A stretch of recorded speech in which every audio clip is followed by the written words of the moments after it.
Boa tarde a todos, bem-vindos. Meu nome é Fábio Cardoso. A gente vai falar agora um pouquinho sobre automação, principalmente monitoramento, internet e também os primeiros passos para usar inteligência artificial na automação, principalmente dos nossos processos aqui. Antes de começar, eu queria saber quem trabalha com refrigeração aqui. Com ar-condicionado. Bastante gente com qualquer coisa que faz frio. Beleza. Só para a gente ajustar os exemplos aqui. Então, quem é a Everconta? Quem somos nós? A gente é uma empresa aqui em São Paulo, com quase 30 anos de história no Brasil. A gente já fez projetos com quase todos os fabricantes brasileiros, projetos em mais de 50 países também. Nós temos interesse em todos os tipos de projetos, portes de projetos, desde projetos que você vai fazer uma vez só, até projetos seriados. A gente tem parceria com empresas de renome no setor também. Existe uma linha de automação da Schneider, que chama M168, que é fabricada por nós, e a gente tenta atuar em todos os níveis de solução de automação. O que eu quero dizer com isso? A gente tem uma solução mecânica analógica, que são termômetros e termostatos. Então, para quem é fabricante, a gente tem termômetro analógico, termostato analógico, que é a solução mais barata possível, mais robusta possível. A gente tem essas possibilidades. A gente tem também uma solução digital, que a gente chama de parametrizável. O que é parametrizável? Parametrizável é que aquele controlador, a lógica que está dentro dele, já está lá. Você não precisa fazer nada, você vai só ajustar os parâmetros lá, set point, coisa e tal, e ele vai funcionar do jeito que a gente quer. Então, se eu tenho um controlador para câmara fria, ele não vai poder ser usado no forno. Por quê? Porque os parâmetros dele são para câmara fria. Eu preciso de um outro controlador para poder usar num forno. Isso são parametrizáveis que a gente chama. Depois a gente tem uma linha de controles programáveis. Programáveis são aqueles controles que a gente faz a lógica, ou vocês. A IDE, que é o software que gera as lógicas, ele é gratuito, está no nosso site. Qualquer pessoa pode fazer download e fazer os softwares. Então a gente tem uma linha também de controladores programáveis. Depois a gente vai falar quais são as vantagens de cada um. E a gente chega até a montar um quadro elétrico. Um controlador, um software e um quadro elétrico. Com todas as necessidades do quadro elétrico. Então a gente chega até aí. Esses somos nós estamos lá em São Paulo e atendemos o Brasil inteiro. E agora mais o tema da palestra: por que a gente deveria usar monitoramento remoto? Monitoramento já foi uma coisa muito difícil de se fazer, mesmo com a internet disponível já há bastante tempo. Mas hoje não é. Hoje o monitoramento é uma coisa simples de se conseguir. E no mercado, a gente, segundo o Porter, o Marco Porter, quem tem vantagem no mercado? Aquele cara que tem o melhor preço e aquele cara que tem o melhor produto. Todo mundo que está no meio sempre vai ser atacado por um ou por outro. Então seria legal a gente se posicionar em um desses lugares. Quando você tem o melhor preço, sempre você vai vender. Quando você tem o melhor produto, sempre você vai vender também. A questão é o tamanho. Agora, se você tem o melhor preço, é difícil, Precisa de um monte de coisa, precisa de volume, precisa de uma série de coisas. Se você não tem o melhor preço, o melhor caminho é o quê? Ir pela diferenciação. O monitoramento pode ser uma ferramenta de diferenciação, principalmente agora que ele se tornou barato com algumas das nossas soluções. Então é mais barato e mais seguro se diferenciar pela automação do que por características do equipamento mecânico. O que quer dizer com isso? Vamos supor que você descobriu ou desenvolveu o melhor compressor do mundo. Ele é 80% mais eficiente do que os outros. Legal, a partir do momento que você vendeu a primeira máquina, o seu concorrente vai lá, vai comprar o mesmo compressor da onde você comprou e vai fazer uma máquina com o mesmo compressor. Então, é difícil se diferenciar com isso. Eu fiz o melhor trocador de calor do mundo. Legal, o teu concorrente vai lá e vai comprar. Ele não vai vender só para você, independente do seu tamanho. Então, a solução de automação, ela pode te dar isso de uma forma fácil. Num controlador parametrizável ou num controlador analógico mecânico? Não. Agora, num controlador programável você consegue. Por quê? Porque tem um negocinho ali dentro que só você pode ter, que é o software. Você pode ter o seu software, tem coisa ali que o teu concorrente não tem e que é muito mais difícil para ele conseguir ter. Dependendo de como você fizer, ele vai ter que entender o que você entende para poder fazer uma solução parecida. Mas é mais difícil. Então, essas ferramentas que a gente vai tentar falar aqui, para a gente se diferenciar dos nossos concorrentes. Quando o monitoramento remoto é importante? Aplicações de valor agregado, câmara fria, chiller, um processo crítico. Você vai monitorar uma câmara de lixo? Faz muito sentido, mas uma câmara de sorvete talvez faça muito sentido. Uma câmara de carne, um chiller de uma aplicação crítica, talvez faça muito sentido e tenha muito valor para o seu cliente. Para um fabricante de equipamentos, o que isso representa? Você pode ter um monitoramento de funcionamento e manutenção preventiva e corretiva através de monitoramento. Você pode ter controle de eventos e garantia. Então você pode ver lá, tem um alarme lá que está todo dia, o que está acontecendo? Vou lá olhar. Se eu sou prestador de serviço, eu também tenho uma série de coisas que eu posso ganhar, talvez até mais do que um fabricante de equipamento. Então eu posso verificar a causa de problemas à distância.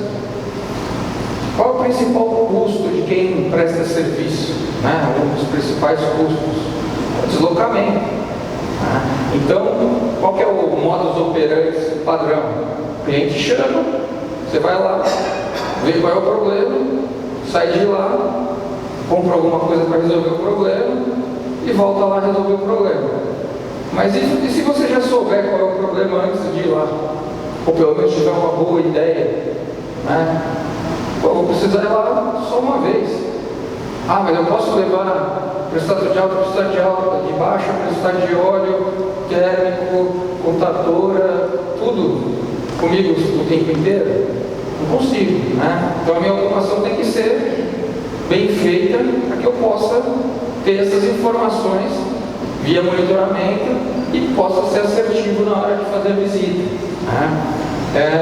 Eu posso fazer assistência remota.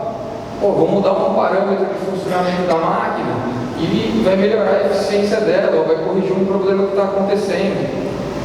Ou então vou ligar lá para o dono da câmara e falar: amigo, não pode encher a câmara até em cima. Eu estou vendo aqui no meu monitoramento que o teu compressor está ligado o tempo inteiro. Então, dá uma olhada aí para mim, deve ter caixa até na frente do evaporador. Então, eu consigo fazer isso. Consigo receber um aviso de manutenção preventiva. O que representa isso? É só um aviso? Não é. Um aviso de manutenção preventiva, primeiro você tem um motivo para ligar para o seu cliente. Você não está ligando para ele para tomar café, nem nada disso. Não, amigo, está na hora de fazer a sua manutenção preventiva, senão vai quebrar. Então, assim, mais um serviço que você pode prestar, falar com o seu cliente, falar: por que você precisa fazer a preventiva? Muito legal. Você tem lá seu carro. Quando você sabe que hora você tem que trocar o óleo? Quando deu lá 10 mil quilômetros, né? E quando é que você sabe quando você tem que trocar o óleo de um compressor semi-hermético? Primeiro tem que ter alguma coisa medindo essa quilometragem, né? Se não tiver, você não vai saber. Agora, até lá, na automação, está lá medindo. Deu lá 25 mil horas no compressor semi-hermético. O que você precisa fazer? Trocar o óleo. Está lá. Quanto custa o serviço de trocar o óleo? Custa tanto. Se você não souber que deu as 25 mil horas, vai passar, né? É dinheiro que você deixou de ganhar. Depois também aviso de manutenção corretiva, né? Pelo monitoramento você pode, por exemplo, no supermercado, saber que um balcão parou, uma câmara parou. Qual o motivo disso? Você pode avisar seu cliente, você pode ir até lá resolver o problema, né? E, para quem presta serviço, essas informações são importantes para quê? Para fazer um roteiro de visita. Eu estou aqui em Florianópolis, legal, tem cliente em São José, no norte da ilha, no sul da ilha. E aí, para onde eu vou hoje? Eu vou para onde? Onde tem corretiva para fazer. Se eu não tem nenhuma corretiva, eu vou onde tem preventiva para fazer. E para que lado é isso? Depende. Então, é uma ferramenta muito poderosa, tanto para fabricantes como para prestadores de serviço.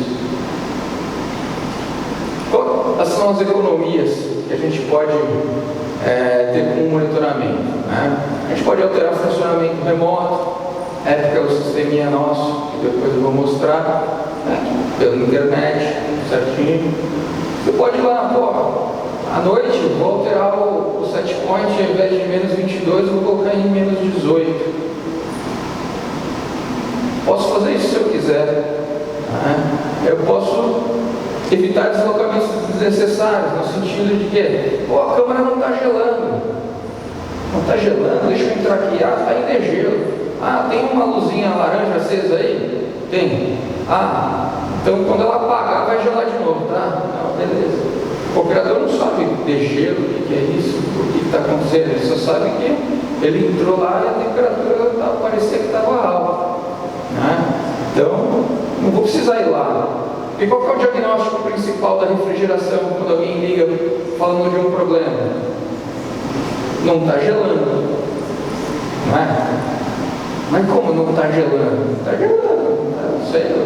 O cara sabe mexer com carne, não sabe se ele sabe que está gelado lá dentro. Então não está gelando. Eu vou ver por quê. Preciso ir lá? Não preciso. É uma decisão importante.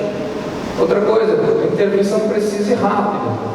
Se você já sabe, se a automação tem as entradas necessárias, você já vai saber o que precisa fazer. Você não vai chegar lá, trepar em cima do balcão lá, ficar procurando onde é que está a válvula, onde é que está o pressostato, onde é que está não sei o que, para ver se ele está funcionando, se ele não está. Na automação, você vai saber qual que é o problema, por que deu aquele alarme, se a automação for bem feita. Depois, minimizar o tempo de parada não programada. Então, se eu já sei o que eu tenho que fazer, eu vou chegar lá, ser assertivo, fazer o que eu tenho que fazer e sair. Isso tem muito valor, tanto para quem está prestando serviço quanto para o cliente. Para um dono do supermercado, você chegar lá e ver o cara lá no balcão, lá, junto com os clientes, lá, mexendo, aberto, é um problema. Mas isso vale para tudo. Tem um ar-condicionado aqui, o cara está lá, trepado lá, mexendo no negócio. Então, isso é importante. De novo, atuar de maneira preventiva. Que atuar de maneira preventiva é sempre um ganha-ganha. Bom para o cliente, que não vai parar, não vai quebrar, e bom para quem está prestando serviço, que vai ter uma renda mais recorrente. E o que eu posso fazer além disso? Atuar para gerar, para aumentar a eficácia e proporcionar economia de energia elétrica. Se eu estou monitorando ali, eu consigo ver como é que foi ontem. Como é que foi anteontem? E hoje está chovendo, o que mudou? Quando chove, o que eu preciso fazer? Quando chove, o condensador trabalha sossegado, porque está frio, então consigo mudar alguma coisa. Então essas informações vão enriquecendo nosso conhecimento e possibilitando a gente atuar de diversas formas. Mas ela tem uma coisa que é difícil de quantificar, mas tem muito valor, que é você atuar sem o chamado do cliente. Você foi lá, resolveu o problema e o cliente nem ficou sabendo que ele tinha um problema. Para quem é prestador de serviço, ou para quem é fabricante de equipamento, qual o valor disso? É enorme. Então, é muito importante. E o que é necessário para ter um bom monitoramento remoto? Evitar o uso de desktop local ou um computador na obra. Por quê? Porque lá tem Windows, aí o Windows atualiza, desatualiza, aí tem driver lá no computador, aí o computador está com o driver desatualizado, alguma coisa para de funcionar, aí tem o usuário, aí tem o cara que vai acessar a internet, aí tem a nossa experiência é que normalmente de 3 a 6 meses acontece alguma coisa ali que para esse monitoramento, sempre um problema. Então, é uma coisa importante, tem que ter um sistema dedicado, para que ninguém mexa. Depois, o monitoramento tem que ser uma ferramenta.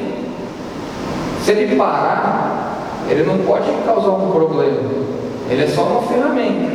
Então, se ele falhar por qualquer motivo, caiu a internet, legal, tudo continua funcionando, você perdeu o acesso remoto, mas tudo continua funcionando. Não pode ter, de preferência, lógica rodando no seu monitoramento, porque se a internet cair, aquela lógica vai parar. Ou então, pelo menos, ela tem que ter uma importância limitada, digamos assim. Você diminui a economia que você está gerando, mas o sistema continua funcionando.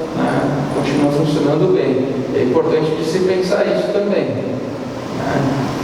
Principalmente no que se diz respeito ao registro. O registro da temperatura, o registro das variáveis tem que ser local, não pode ser pela internet, porque senão cai na internet e você perde os registros. Então, sendo local, a hora que volta à internet, se acessa os dados de novo, eles estão lá bonitinhos, não tem problema. É uma coisa que precisa ser pensada. Depois, você tem que ter uma conexão com a internet estável e segura, de preferência com o protocolo de IoT, que é máquina conversando com máquina.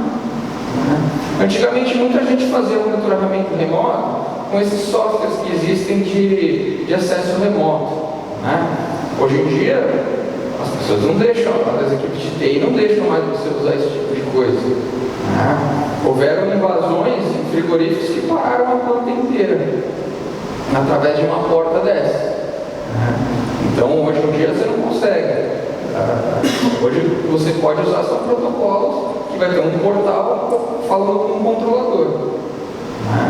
Não tem interferência humana nesse meio aqui, por segurança. Então, isso é importante também. É o que eu falei já, registro de dados offline, não posso depender da internet para registrar.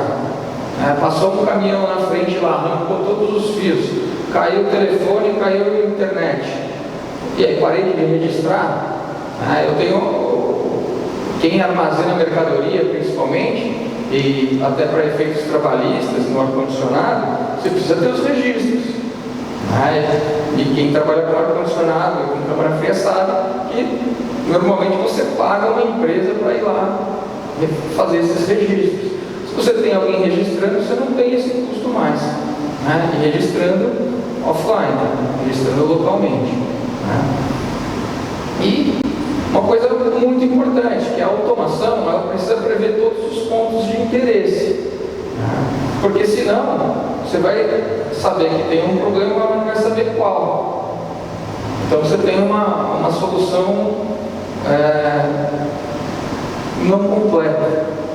Então vou ter que ter o quê? As medições, são temperaturas, pressões, umidade, corrente, voltagem, energia, tudo que foi importante para aquele sistema funcionar.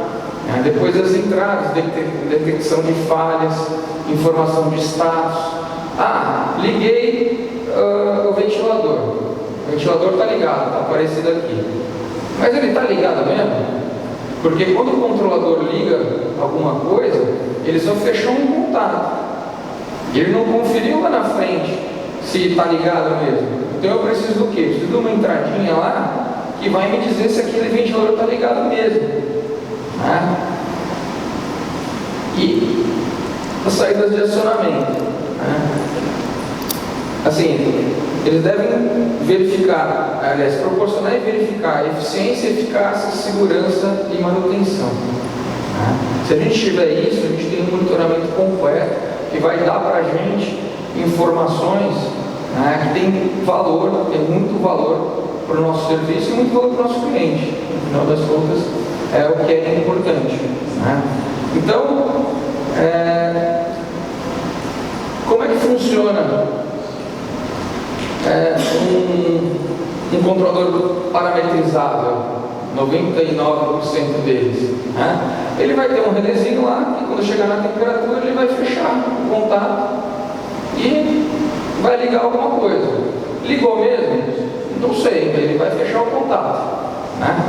Então, como é que a gente tem essas outras coisas? A gente tem através dos controladores programáveis. Então, na automação, o que acaba acontecendo? A gente gasta muito mais tempo e recurso nas preocupações com segurança e manutenção do que somente com controle. Ligar as coisas para fazer frio é muito simples. Você não precisa nem de um controlador digital. Um termostato mecânico vai fazer isso. Belezinha. Agora, o que é importante? O Unipro 3 é a nossa plataforma de programação dos controladores programáveis. Ela é aberta e gratuita, e permite atualização por flash drive ou pendrive. O que isso quer dizer? Que eu consigo mudar a lógica de um controlador lá em funcionamento, lá na obra. Então, isso é uma coisa importante. E, de novo, mais tempo e recurso no projeto. Depois, vou ter mais economias diretas e indiretas, e vou poder fazer upgrade posterior. O que quer dizer isso? Essa é uma coisa importante. Quem vende obra sabe que no orçamento de quem está comprando existe a verba de aquisição ou de investimento e existe a verba de manutenção. Então o que acontece? Às vezes, e outra coisa, quem compra nunca é quem usa. Então o que eu posso fazer? Eu posso vender um projeto na especificação de quem compra, faço lá um esforço tremendo, porque todo mundo quer vender esse projeto. Legal. Depois que eu vendi o projeto, eu posso ir lá na manutenção, ir lá no operador e falar para ele, olha, aqui está o projeto, do jeito que foi especificado, mas essa máquina aqui vai ficar lá no forro. Você gosta de ficar subindo lá no forro? Puta, não gosto não. Então eu vou fazer um upgrade para você aqui, que ao invés de subir lá no forro, vai aparecer no seu computador aqui, para você ligar e desligar, para você ver como é que está, sem você precisar ir lá. Isso tem valor para o cara que está comprando lá no investimento? Ele não vai precisar subir no forro nenhuma vez. Quem vai subir no forro é o cara que está lá na sala de manutenção.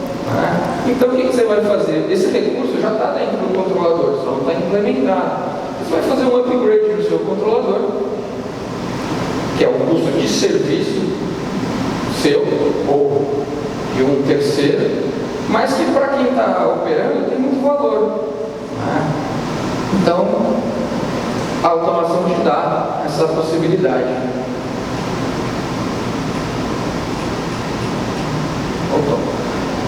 Então, agora vamos dar um exemplo de uma câmara frigorífica. Uma câmara frigorífica tem lá, bem pequenininho, não sei se vocês estão enxergando, mas tem lá a parte de controle, que é produzir frio. Você vai acionar a refrigeração por temperatura, o degelo por tempo e a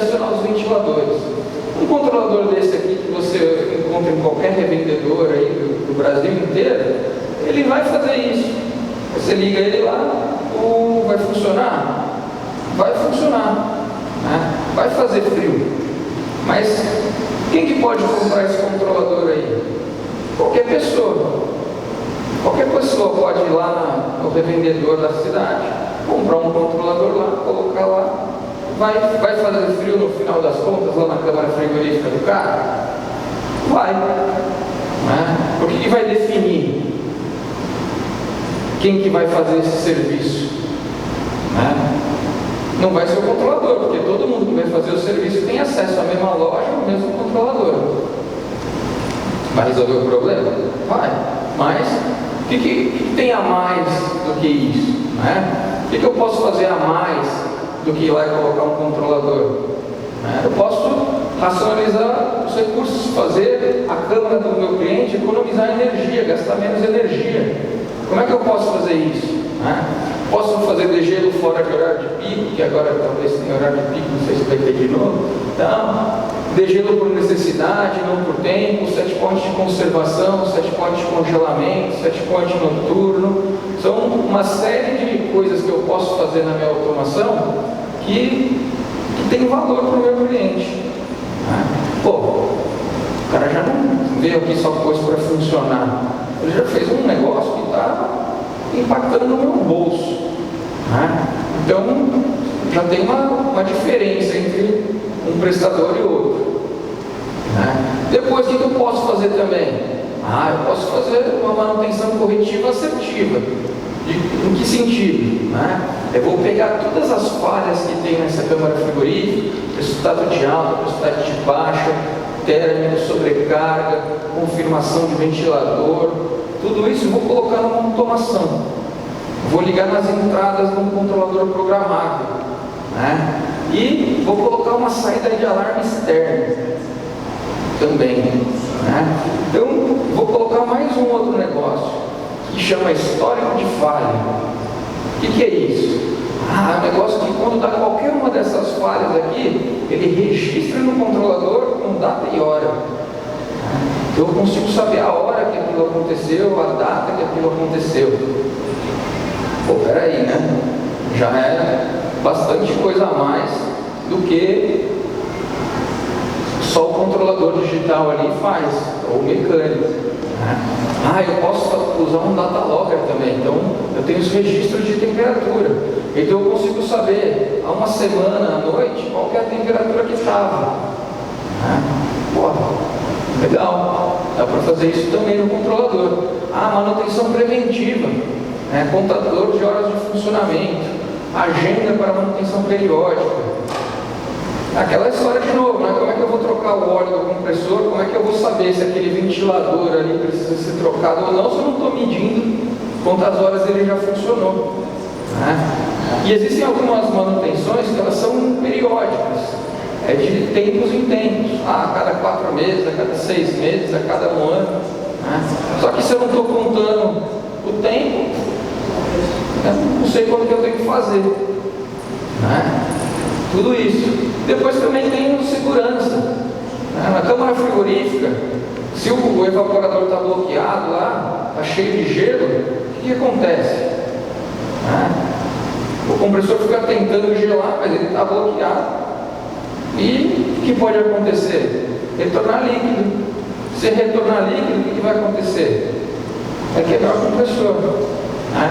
Só que na automação eu posso colocar lá um sensor de pressão e uma sonda de temperatura, calcular o superaquecimento, e aí eu vou saber se está retornando líquido ou não. Se eu tiver monitoramento, eu vou saber isso à distância. Então, vendo quanta coisa a mais só aqui a gente pode fazer do que só gelar. E fazer tudo isso aqui tem valor para uma câmara de lixo? Não, né? Não tem valor. E para uma câmara de sorvete? Aí já tem, né? Quanto custa um controlador digital? Sei lá, R$200? Quanto custa um controlador programável que possa fazer esse tipo de coisa? R$1.200? É bem mais caro. Quanto custa uma câmara frigorífica 2x2? R$25.000? custa uma carga de sorvete dentro de uma câmara 2x2? Às vezes mais que a câmara. Para esse cara, R$1.000 faz diferença? Se você explicar para ele tudo isso que você está fazendo a mais, não vou dizer que em todos vou falar que vale, mas vou falar que muitos. E quantos profissionais que prestam serviços, que poderiam estar prestando serviço no seu lugar, vão fazer tudo isso aqui? Acho que não muitos. E se você implementar um sistema desse daqui, da próxima vez que você precisar de alguma coisa, que o teu cliente precisar de alguma coisa, quem você acha que ele vai chamar? Então tudo isso é importante. Tem mais os registros, que dependendo do que é armazenado na câmara frigorífica, é obrigatório o registro, pela Anvisa. O sistema EPCA nada mais é do que aquele carinha ali do lado do controlador, que ele vai se conectar via Wi-Fi na internet do próprio cliente, e ele vai registrar dados dentro dele. Então eu não preciso de um computador, eu não tenho nenhuma assinatura, eu só ligo ele ali, conecto no Wi-Fi, entro no aplicativo ou no portal e consigo controlar aquele controladorzinho lá. Hoje a gente ainda tem ele para os controladores parametrizáveis, mas vamos ter para os programáveis também. Então a gente vai poder fazer isso tudo aí. E quem é esse carinha aqui? Esse carinha é o C-Pro3 Nano. Ele parece um controlador parametrizável, não parece? Mas ele é um controlador programável, de baixo custo. Então, a gente consegue fazer aquelas lógicas todas lá que eu falei para vocês dentro de um carinha desse aqui. Quais são as diferenças dele? Ele também tem display LED, aí você vai ter nos alarmes, vai aparecer um código de alarme ali, a L5. E o que é a L5? Ele vai ter que olhar em outro lugar para saber o que é. A gente tem outros controladores que tem telas gráficas, que daí se der um alarme vai aparecer lá. Alarme do pressostato de baixa do compressor 2. Então, cada hardware tem sua vantagem e desvantagem. Posso usar outras IHMs, expansões e expandir isso para quantas entradas e saídas eu precisar. Eu sempre digo que na automação você consegue fazer tudo, é sempre uma questão de tempo e dinheiro. Você consegue fazer tudo. Por mais maluco que possa parecer, sempre tem um jeito. Pode ser que custe muito caro, pode ser que demore muito tempo, mas sempre tem um jeito.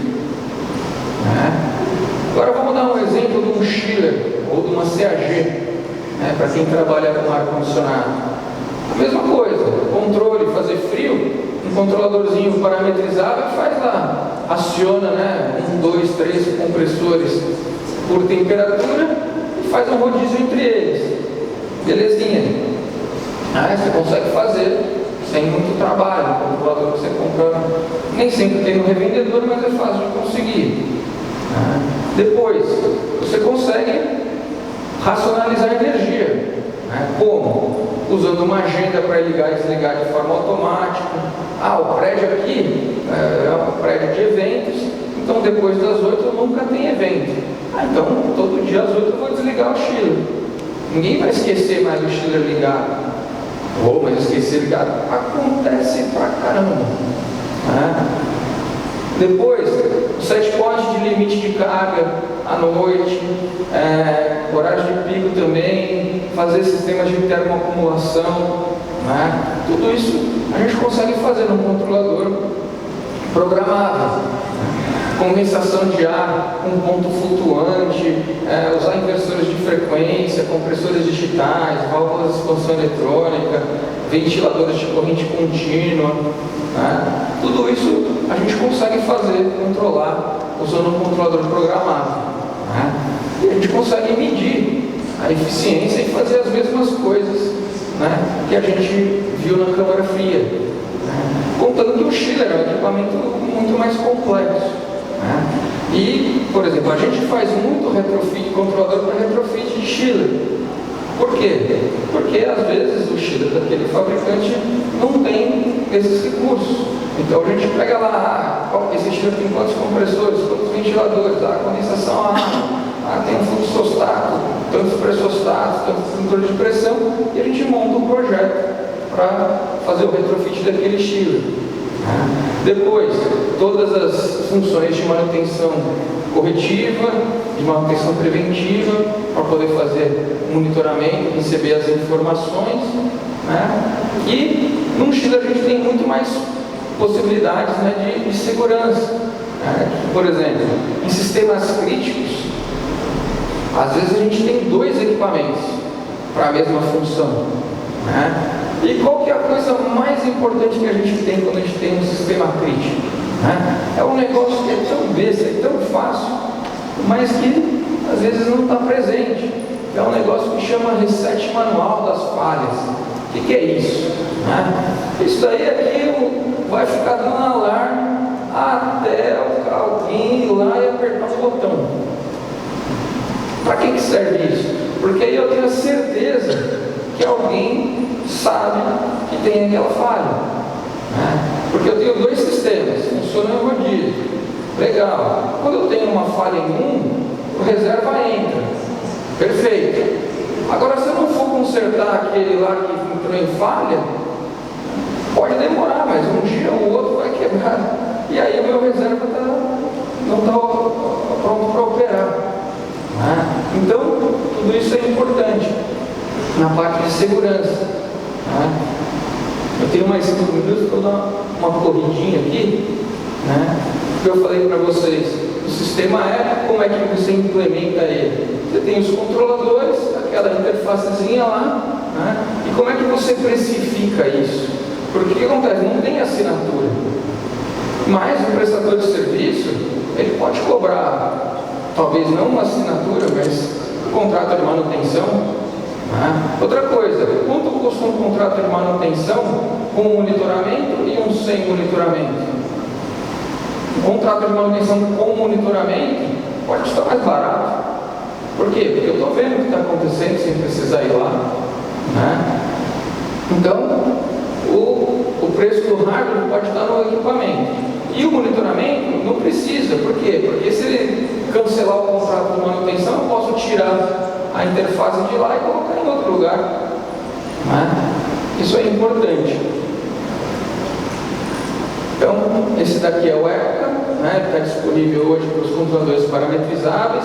No nosso site tem todas as informações. Não tem assinatura, não tem computador local, acesso pela internet via browser ou celular, conexão de Wi-Fi, então não precisa de cabo, não precisa de nada, só conectar no Wi-Fi do cliente. Não perde dados se a internet cair, porque ele registra localmente.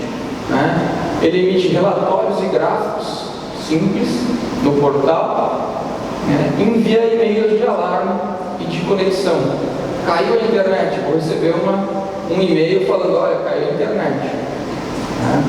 Então, ele é escalável, porque cada equipamento é individual e você pode usar quanto você quiser. E como eu falei, a gente vai falar um pouquinho agora da inteligência artificial, onde é que entra isso. Inteligência artificial, o que você precisa de infraestrutura para você usar isso?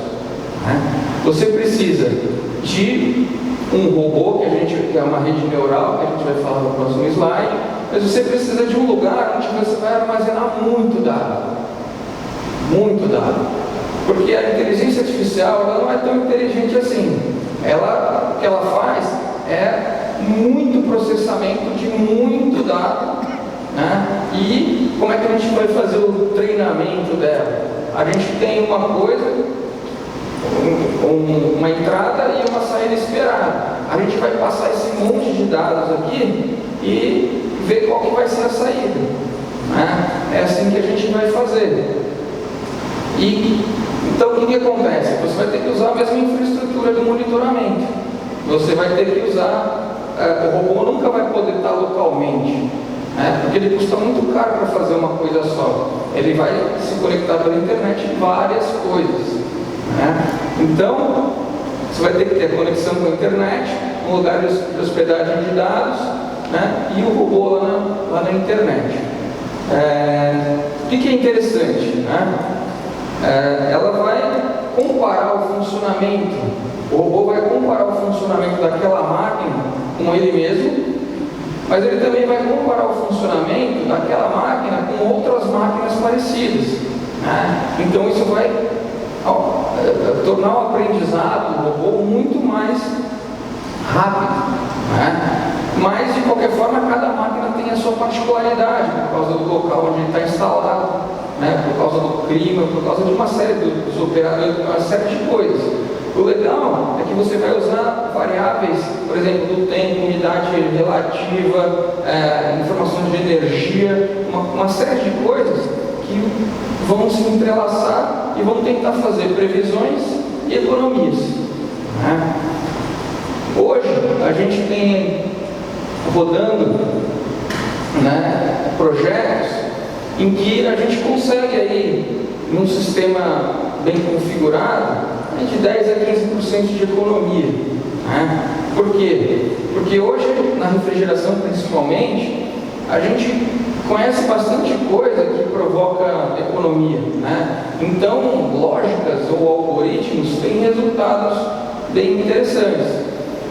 A inteligência artificial, ela entra naquele papel, naquele lugar que a gente não sabe muito bem o que fazer, né? Então ela vai testar diversas hipóteses para tentar dar um resultado para a gente que a gente não conhecia antes, né? E a gente também não sabe muito bem. Mas o que é importante quanto mais variáveis você tiver que tenham relação com aquilo que você está pretendendo, né? Você vai ter um resultado melhor, mas você sempre vai ter um custo de assinatura, que você vai ter o processamento rodando o tempo inteiro e você sempre vai precisar da internet, né? Então, isso é uma coisa que a gente não tem como fugir. Mas o que é interessante é que essas aplicações são inevitáveis, elas vão cada vez mais estar presentes, né? E mais ou menos é essa infraestrutura que vai ser usada. Então, se você tiver um protocolo de IoT, um monitoramento rodando, provavelmente em algum momento você vai conseguir plugar isso também numa inteligência artificial, né? Isso vai valer a pena ou não? Vai depender de qual benefício esse sistema vai poder gerar. Quanto mais ineficaz for o sistema, mais benefício ele vai gerar. Agora, se você tiver um sistema já muito eficaz, talvez não valha a pena esse custo, porque o benefício vai ser menor, né? Mas isso aí vai escalando com o tempo, né? Em algum momento isso vai ser bastante interessante, porque ele vai te dar outras informações também, né? Principalmente predição de consumo, predição de manutenção. Nós tivemos um evento que o robô previu uma manutenção com uma semana de antecedência, né? Então isso tem valor também, né? Mas ainda estamos em estágios iniciais, né, para a gente saber qual vai ser o benefício disso, né? Depois a gente pode conversar mais ali na hora do café, mas o meu tempo acabou aqui, então eu vou ficando por aqui. Tá joia? Obrigado, hein?